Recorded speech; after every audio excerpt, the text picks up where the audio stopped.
मोगणी मंगलम कुंद कुंदाद्यो जैन धर्मोस्तु मंगलम सर्वमंगल मांगल्यम सर्वकल्याणकारकम प्रधानम सर्वधर्मानां जैनम जयतु शासनम जैनम जयतु शासनम।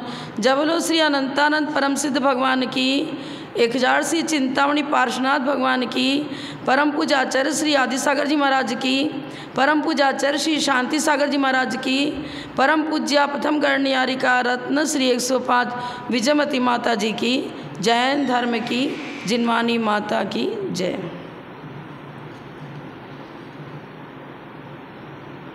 ग्रंथ में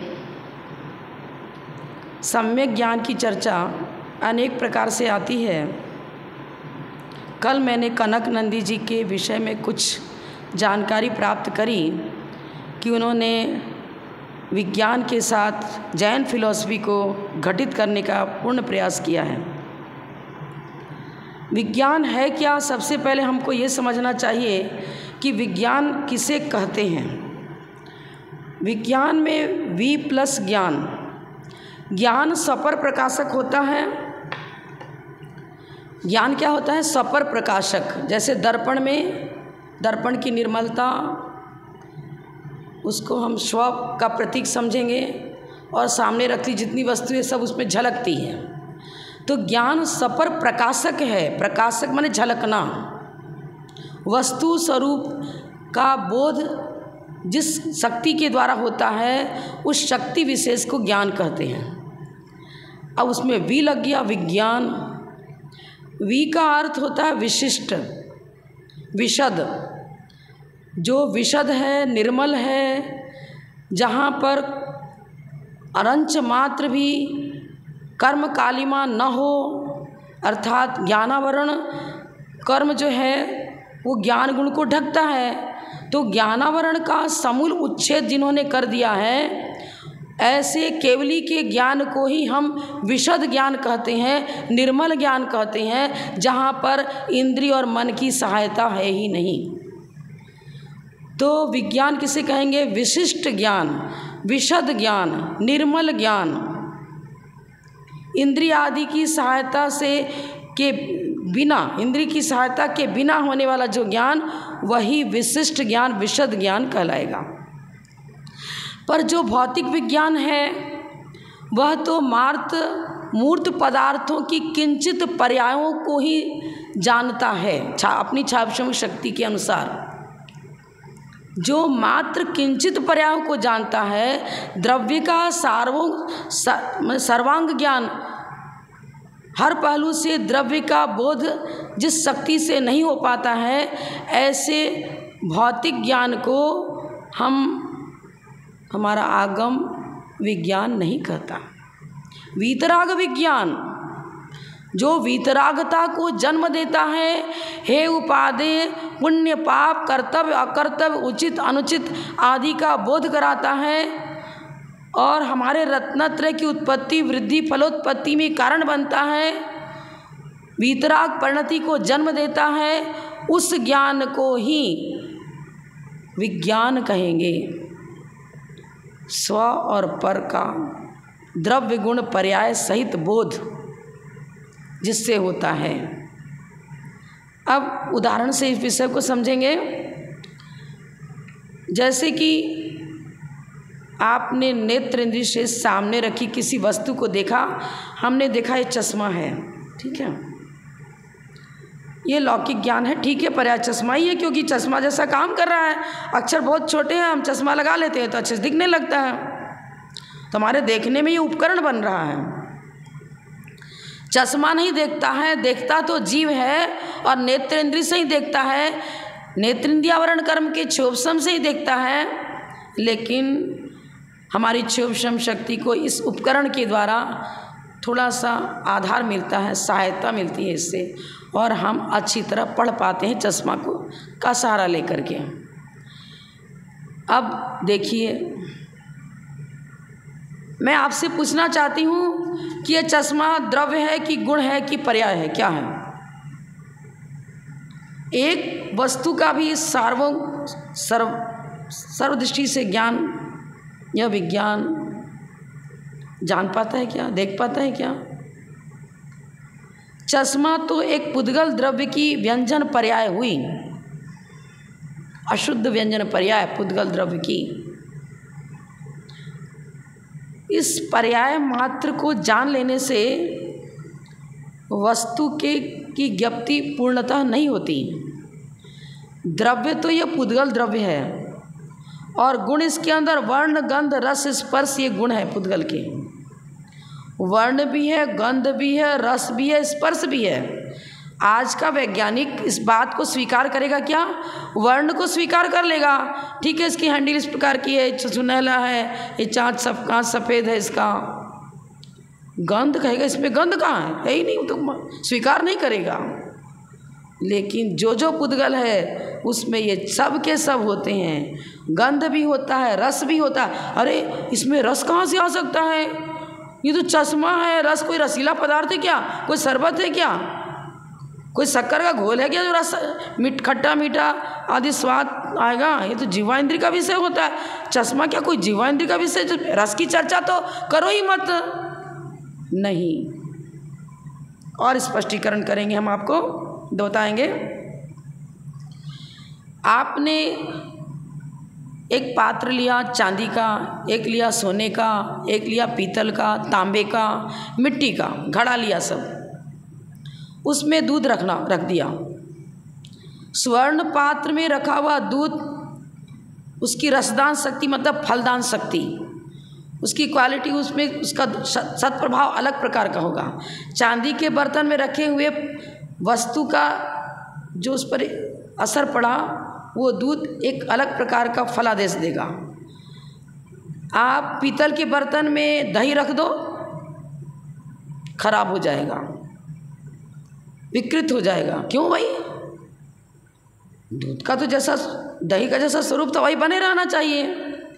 पात्र के संयोग से विषमता आ रही है, भिन्न भिन्न फलादेश हो रहा है। तांबे के बर्तन में रखा हुआ जल ग्रीष्मकाल में यदि ले रहे हैं, वो तांबा एक ऐसी ऊर्जा छोड़ता है जिससे कि रोग शोक आदि व्याधि दूर होता है। एक हम यही कहना चाहते हैं कि ज्ञान ज्ञान है, लेकिन मति ज्ञान, एक सुमति ज्ञान, एक कुमति ज्ञान, एक अवधि ज्ञान, उसमें भी देशावधि ज्ञान, सर्वावधि ज्ञान, परमावधि ज्ञान। क्यों? क्षोभसम जैसा है वैसे उसकी क्वालिटी भी अलग अलग हो जाती है। इस क्षोभसम शक्ति को आज का वैज्ञानिक यथार्थ नहीं समझ पा रहा है। मात्र पुद्गल की किंचित मूर्त पर्यायों को जान लेने मात्र से वह विज्ञान कैसे बनेगा? आँख का स्पेशलिस्ट है तो मात्र आँख का ही इलाज कर पाएगा। चर्म रोग का स्पेशलिस्ट है तो वह सही रूप में चर्म रोग को ही दूर कर पाएगा। लेकिन हर रोग का इलाज तो नहीं कर पाता है। फिर उसका ज्ञान पूर्ण है, पूर्णता को प्राप्त है नहीं कह सकते। वो एक पहलू का, और वो भी उसमें भी ब्रांच है, ऑपरेशन कर देता है, बस मोतियाबिंद निकाल देगा। लेकिन और कुछ जांच करने के लिए उसको सोनोग्राफी कराओ, ये कराओ, वो कराओ। अरे इन सबों का आधार ले रहे हो, अन्न का सारा लेकर के कार्य कर रहे हो, फिर विशुद्धता कहाँ? जहाँ इंद्रिय और मन की सहायता से कोई कार्य हो रहा है, उस ज्ञान को हमारे आचार्य विशद ज्ञान नहीं कहते, अविशद परोक्ष कहा है। आद्य परोक्षम, मत ज्ञान शुद्ध ज्ञान को परोक्ष ज्ञान कहा, वो विशद नहीं है। जहाँ जहाँ इंद्रिय और मन की सहायता है वो ज्ञान अविशद है, परोक्ष है। और जहाँ विशदता होती है उस ज्ञान को ही हम विज्ञान कहेंगे। अब लौकिक दृष्टि से, जैसे कि सामव्यावहारिक प्रत्यक्ष की चर्चा तर्कशास्त्र में करी है, तो ठीक है, अपने अपने क्षेत्र का वो स्पेशलिस्ट है, विशेष जानकार है, तो मात्र उस पहलू की अपेक्षा से हम उस ज्ञान को लौकिक दृष्टि से विशद कह दें, लेकिन स्वरूपतः वह ज्ञान विशद नहीं है। केवल ज्ञान ही सकल प्रत्यक्ष है और वही विशद है। विज्ञान पहले कहता था कि पृथ्वी घूमती है, अब कहने लगा नहीं, पृथ्वी नहीं घूमती है, सूर्य चांद घूमते हैं। अगर पृथ्वी घूमती है तो दक्षिण भारत रहने वाला नागरिक कभी पूर्ववर्ती कहलाएगा, कभी पश्चिम में चला गया, कभी उत्तर में चला गया। क्या उसका मकान जो अचल मकान है वो चला पृथ्वी के साथ साथ घूमता है क्या? फिर वो अपना एड्रेस क्या देगा? उत्तर प्रदेश देगा कि दक्षिण प्रदेश देगा कि कर्नाटक देगा कि महाराष्ट्र देगा? क्या एड्रेस देगा वो अपना? जो ज्ञान कभी मतलब क्या उसको कहेंगे, क्या उन्होंने आचार्यों ने बताया है, जो ज्ञान अविनाभाव संबंध रखने वाला, साध्य अविनाभावित्व निश्चित हेतु, साध्य के साथ जिसका अविनाभाव संबंध हो, ऐसे हेतु को जब हम पकड़ पाएंगे तभी वस्तु के स्वरूप की ज्ञप्ति हो पाएगी। जहाँ जहाँ चेतना है वहाँ वहाँ जीव है, जहाँ जहाँ जीव है वहाँ वहाँ चैतन्य है, और चैतन्य शक्ति के द्वारा उसकी जो पर्यार्थिकनेस, जब उस चैतन्य शक्ति का निरूपण करेंगे तो वह चैतन्य ही ज्ञानोपयोग दर्शनोपयोग रूप वर्णन करता है। ज्ञान शक्ति दूध का जो स्वरूप है, वह स्वरूप जब खीर बना लेते हैं तो वह प्योर दूध नहीं रहा, उसमें केसर डाल दिया, अब उसके कारण से उसकी रूपरेखा कुछ अलग हो गई, और दूध में नींबू निचोड़ दिया, अब उसकी रूपरेखा कुछ अलग हो गई।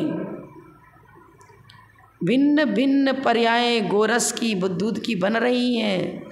एक बार रसगुल्ला खा रहे हो, एक बार उस दूध से बनाई हुई बना हुआ पेड़ा खा रहे हो, बर्फी खा रहे हो, छेना का प्रयोग कर लिया है, तो दूध की ही पर्याय, लेकिन भिन्न भिन्न रसदान उसका हो रहा है। ठीक इसी प्रकार से मिथ्यात्व का संयोग होने पर वह ज्ञान विकृत हो जाता है। मिथ्या अनंतान बंदी कसाय सहित ज्ञान जो रत्नत्रय की उत्पत्ति वृद्धि में के क्षेत्र में तो किसी प्रकार उसकी पहुँच ही नहीं है, उस मिथ्या ज्ञान को हम विज्ञान कैसे कह सकते हैं? जो विलासिता को जन्म दे रहा है, मात्र शारीरिक सुविधाओं को दे रहा है। अब जैसे मान लिया किसी व्यक्ति ने कोई पिक्चर देखी, उसमें खलनायक भी है, सुनायक भी है। वो खलनायक भी स्टेज पर आता है, एक चोर आया, अच्छी तरह किसी के मकान में चोरी करी, किस प्रकार बुद्धिपूर्वक घुसता है और बुद्धिपूर्वक निकल जाता है, यह देखा। बैठा हुआ व्यक्ति सोचता है अच्छी कला मिल गई, अब मैं इसी तरह चोरी करूँगा। एक सुनायक है, वो भी स्टेज पर आया, पर व्यक्ति की दृष्टि जिधर जा रही, जिधर उसका रुचि विशेष, जो उसको पॉइंट रुचिकर नज़र आता है उसको एक्सेप्ट करता है। देखो ये अनजान चोर था, लेकिन चोरी करने के बाद इसे जब निमित्त विशेष मिला, गुरु का सानिध्य मिला, इसने दिगंबर दीक्षा धारण कर ली, घोर तपस्रण किया, मोक्ष गया, स्थायी सुख की प्राप्ति करी। और यहाँ तो इसको अपयश मिल रहा था, कभी जेल जाता, कभी कहीं जाता, अनेक प्रकार की पीड़ाएं, अपयश और पाप का बंद करके वो कितने कितने प्रकार से दुर्गति को प्राप्त हो रहा था और हो रहा है। मतलब प्रारंभ से उसने जो कुसंस्कार डाले, उस कुसंस्कार वश वो तो खोटी गति में ही जाएगा, फलादेश तो ये नज़र आ रहा है। लेकिन खोटी गति का बंद किया, लेकिन आयु बंद नहीं किया था। उसने तपस्रण के द्वारा कर्मों की क्षपणा कर दी और कैवल्य ज्ञान ज्योति को प्रकट कर लिया। वस्त्र गंदा हुआ, गंदे वस्त्र को गंदा ही वस्त्र कहा जाएगा। लाए तो थे सफ़ेद रंग का कलर, सफ़ेद कलर वाला वस्त्र लाए थे, लेकिन कोयले की खान में जाना पड़ा, किसी कारणवश वहाँ काला हो गया। पर्याय दृष्टि से वो तो काला ही है, लेकिन स्वरूपतः काला नहीं है। मात्र भौतिक विज्ञान जो लग्जरी लाइफ दे रहा है, जो लौकिक सुविधाओं को दे करके प्रमाद को जन्म दे रहा है, धर्माचरण से दूर कर रहा है, पाप के बंध में कारण बन रहा है, वैराग्य के को जन्म देने की बात ही जहाँ नहीं है, वह ज्ञान विज्ञान कैसे कहला सकता है? कभी नहीं कहला सकता।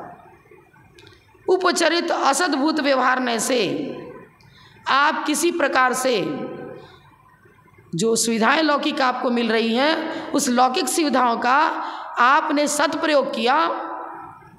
किसी गुरु महाराज का प्रवचन सुना मोबाइल से, और चैनल पर आपने अभिषेक देखा, गुरुदेव की दीक्षा पर देखी, पंचकनानक महोत्सव देखा, देखने वाला उसकी रुचि धार्मिक विषयों में उसकी रुचि है।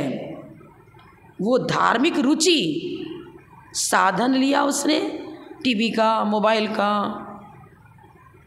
और उन सुविधाओं के का आधार पकड़ करके उसने धर्म ध्यान की उत्पत्ति वृद्धि इन निमित्तों से की।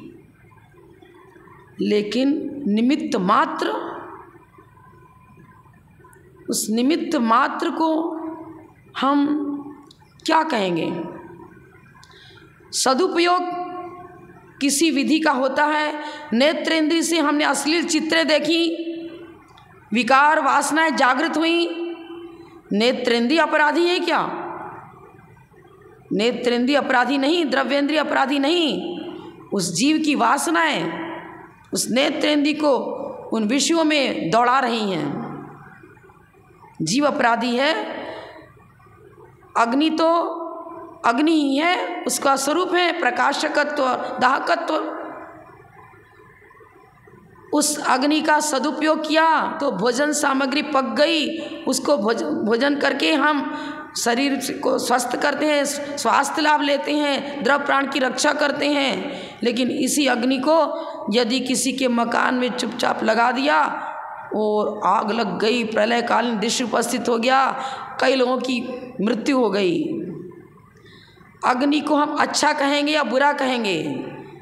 कुछ नहीं कह सकते। ज्ञान सामान्य ना सम्यक है ना मिथ्या है। ज्ञान का दुरुपयोग किया, जिस ज्ञान से विषय वासनाएं जागृत होती हैं, वह ज्ञान विज्ञान नहीं। लेकिन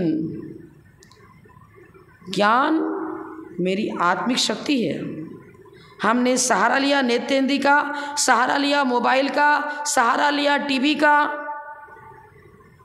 लेकिन सदप्रयोग कर रहे हैं जिनसे हमारा जीवन समुन्नत होता है, जिनसे सात्विक प्रवृत्तियों का जन्म होता है, विचारधाराएं सात्विक बनती हैं, पाप बंध से छूटने का उपाय मिलता है, तब तो वो टीवी मेरे लिए धार्मिक प्रवृत्तियों को जागृत करने में सहयोगी बन गई। इसलिए वह क्या कहेंगे, एक उपकरण, धर्म ध्यान का उपकरण बना। उपकरण को ज्ञान थोड़ी कह देंगे, उपकरण को ज्ञान नहीं कहेंगे। मोबाइल में किसी मुनिराज के प्रवचन केंद्रित किए गए थे, उन मुनिराज की देशनाएं उसमें आ रही हैं, उसको सप्लाई करने में वो मोबाइल कारण बन रहा है। उपकरण ही ज्ञान नहीं है। मृत्यु के बाद भी नेत्रेंद्रिय की रचना तो वैसी की वैसी बनी हुई है, फिर वो देखने का काम क्यों नहीं करती? वो मनुष्य पर्याय में जब जीवित था तब तो उसकी ज्ञान शक्ति काम कर रही थी। अब प्राण का उच्छेद हो गया, मृत्यु को प्राप्त हो गया, अब क्यों नहीं ज्ञान ने देखने का काम उससे होता है? ऑफ रखा हुआ मोबाइल कुछ नहीं कर रहा है, ऑन किया, जिस प्रकरण को देखना चाहते हो उस प्रकरण को निकाला, जानने वाले आप, देखने वाले आप। ज्ञान ना अच्छा ना हितकारी ना हितकारी। अब ये मेरे ऊपर मौजूद है कि हम अपनी ज्ञान शक्ति का प्रयोग रत्नत्रय की उत्पत्ति वृद्धि फलोत्पत्ति में कर रहे हैं। यदि धर्म ध्यान चल रहा है, यदि हम पांचों इंद्रियों की और मन का प्रयोग गुरु की देशना को सुनने में, जिनेंद्र भक्ति को करने में लगा रहे हैं, तब वो ज्ञान सम्यक ज्ञान कहलाएगा। और जो सम्यक ज्ञान हमारे लिए ही त्रैकालिक हितकारी ही है, उस ज्ञान को विज्ञान कहेंगे, विशिष्ट ज्ञान, वीतराग विज्ञान। आज का विज्ञान इतनी सुविधाएं दे रहा है जिससे हॉस्पिटल में भीड़ लग रही है, एसी का प्रयोग शरीर के आंगों पांग में इस प्रकार के रोग पैदा कर रहा है जिससे कि वह रोगी अब दिन रात औषधि का सेवन और वेंटिलेटर में डाल दिया गया कुछ ही दिनों के अंदर। प्राचीन संस्कृति, भारतीय संस्कृति कहो, जैन संस्कृति कहो, यह संस्कृति हमें वो सुसंस्कार देती थी, वो सुज्ञान था हमारे पास में, जिससे वृद्धावस्था में 100 वर्ष की उम्र होने के बाद भी आंखों में ज्योति थी, कान से सुनाई पड़ता था, आंगों पांग बिल्कुल सही थे, पहाड़ की वंदना 100 वर्ष का वृद्ध भी आराम से कर रहा है। आज 25 वर्ष की महिला भी कुर्सी चाहिए, ज़मीन में नहीं बैठ सकते, चल नहीं सकते, ये नहीं कर सकते, वो नहीं कर सकते। क्या क्या हो रहा है? प्रमाद को जन्म देने में बहुभाग सहकारी कारण के रूप में ये विज्ञान है। अब ठीक है, इस विज्ञान की देन को लेकर कोई एक सम्यक दृष्टि जीव था, धार्मिक व्यक्ति या प्रवृत्ति था, उसने इनका जो खलनायक की तरफ उसका उपयोग नहीं रहा। मतलब पिक्चर देखा था, हमने बताया, वो खलनायक के तो दुर्गुणों को समझता है, अरे ये तो धरातल में जाने वाला है, पाप का बंद करने वाला है। हे तत्व को हे रूप में समझा, उपादेय तत्व को उपादेय रूप में समझा, तब तो सही है। लेकिन हे और उपादेय का बोध जिन शासन से होता है, आज का विज्ञान हे और उपादेय का बोध नहीं कराता। हे और उपादेय का बोध जिन शासन से होता है, विज्ञान हे और उपादेय का बोध नहीं कराता। हमारी भावावली नहीं सुधार सकता, हमें दुर्गति में जाने से नहीं बचा सकता। जिन शासन की परिप्रेक्षा को मुख्य रूप में स्वीकार करते हुए तब आधुनिक चीज़ों का यदि क्वचित कदाचित प्रयोग कर रहे हो तो बुद्धि समीचीन है। अग्नि अपने आप में न प्रलयकारी है न हितकारी है। उस अग्नि का प्रयोक्ता जानता है कि इसमें सब प्रकार की शक्तियां हैं। अब उसका सदुपयोग करेगा तो अग्नि उसके लिए जीवन की रक्षा करने में कारण बनती है, और नहीं तो प्रलयकारी दृश्यपात हो जाएगा। द्वेषवश किसी के मकान में आग लगा दिया, क्या हुआ? तो आचार्य बताते हे और उपादेय की बुद्धि तत्व ज्ञान को जागृत करे, वही ज्ञान सच्चा विज्ञान है। यथार्थ विज्ञान संज्ञा उसी को प्राप्त होगी। आचार्य लिखते हैं प्रज्ञांगना सदा सेव्या पुरुषेण सुखावहा हेयोपादेय तत्वज्ञा या रता सर्वकर्मणि बोधेव दृढ़ प्रासो ऋषिक मृग बंधने गारुणश्च महामंत्र चित्त भोगी विनिग्रहे। चित्त भोगी मैंने सर्प, पंचेंद्रिय विषय भोग वासनाओं को जन्म देने वाला वो विषैला सर्प निरंतर हमारे आत्मकक्ष में बैठा हुआ हमें दिन रात सता रहा है। जिन भगवान का वो जिन बिंब गारुणी मुद्रा है, उस वीतराग छवि को देखने के बाद विषय वासनाओं से विरक्ति हो जाती है और वो बोध तत्व ज्ञान जागृत होता है, जिससे हम इंद्रियों पर विजय प्राप्त करते हैं, सेल्फ कंट्रोल करते हैं। मन जो विपरीत दिशा में जा रहा था, जो पाप बंद करा रहा था, अब उस मन की गति सुधर गई। अब वो आत्म रत्नत्रय और उत्तम क्षमा मार्दव आर्जव आदि 10 धर्मों रूपी वृक्षों को पल्लवित और पुष्पित करने में वो कारण बन रहा है। तो बंधुओं, इस भौतिक विज्ञान को जो हमारे जीवन को लग्जरी लाइफ दे रहा है, वो विज्ञान नहीं। विज्ञान भी माने विशद विशिष्ट विशिष्टता को लिए हुए विशिष्ट ज्ञान वही होगा जो हितकारी हो। जो अहितकारी है उस ज्ञान को न विशिष्ट संज्ञा है न विशद संज्ञा है। विज्ञान तो वीतराग विज्ञान है। जो कर्म बंध का पाप का बंध कराता है उस ज्ञान को हम विज्ञान नहीं कहेंगे। स्वरूपतः वो विज्ञान नहीं है। ये भ्रमित हो रहे हैं। हिरण क्या करता है, मरुभूमि में जहाँ बालू ही बालू है, प्यास की वेदना से दौड़ता है, दूर में चमकते हुए बालू उसको जलाशय के रूप में नजर आते हैं, समझता है जल है, वहाँ दौड़ता है, फिर आगे दौड़ता है, जल कहीं नहीं मिलता, चमकते हुए बालू की चमक को देखते हुए जल समझता है, भ्रमित होता है, दौड़ता चला जाता है। आज का विज्ञान भी हमें यही दे रहा है, यहाँ सुख मिलेगा वहाँ सुख मिलेगा, वो सुखाभास है। सुखाभास को सुख कहना ये तो कुज्ञान हुआ, ये मिथ्या ज्ञान है, ये अहितकारी है, हितकारी नहीं। वीतराग विज्ञान की रूपरेखाओं को समझते हुए पहले अपनी बुद्धि को संभाले, प्रज्ञांगना उस प्रज्ञा को जागृत करे जो हे उपाधि का बोध कराता है। उसके बाद आप टीवी देखो, उसके बाद आप पिक्चर देखो, उसके बाद मोबाइल से किसी के प्रवचन सुनो। हे उपाधि का परख नहीं है तो भ्रमित हो जाओगे। ये विज्ञान अधिकांश जनता को भ्रमित करते हुए उसको लग्जरी लाइफ दे रहा है, धर्म पुरुषार्थ से विमुख कर रहा है। उस विज्ञान के चक्कर में पड़ना विष भक्षण करना है। चंद्रमा कहाँ है, सूरज कहाँ है, ये पूरा कहाँ पर क्या देश है, क्या नगर है, क्या है। अरे पर को जानते जानते तो अनादिकाल व्यतीत हो गए। जो ज्ञान स्व का बोध कराता है, स्व का हित करता है, उस ज्ञान को जैन आगम में जिन शासन में विज्ञान कहा है। इस मूर्त पदार्थों की लौकिक पर्यायों को जानते जानते तो न जाने कितने जन्म व्यतीत कर दिए, लेकिन ये सुखकारी नहीं। पर में बाहर दौड़ बहिर्मुख प्रवृत्ति तो हमें आत्म बोध से विमुख कर रही है, दूर ले जा रही है। बहिर्मुख प्रवृत्ति से हटो, अंतर्मुख प्रवृत्ति करो और उस वीतराग विज्ञान की चर्चा जो जिन शासन से प्राप्त है उसकी तरफ अपने ज्ञान की धाराओं को मोड़ो। ये सच्चा रिसर्च है।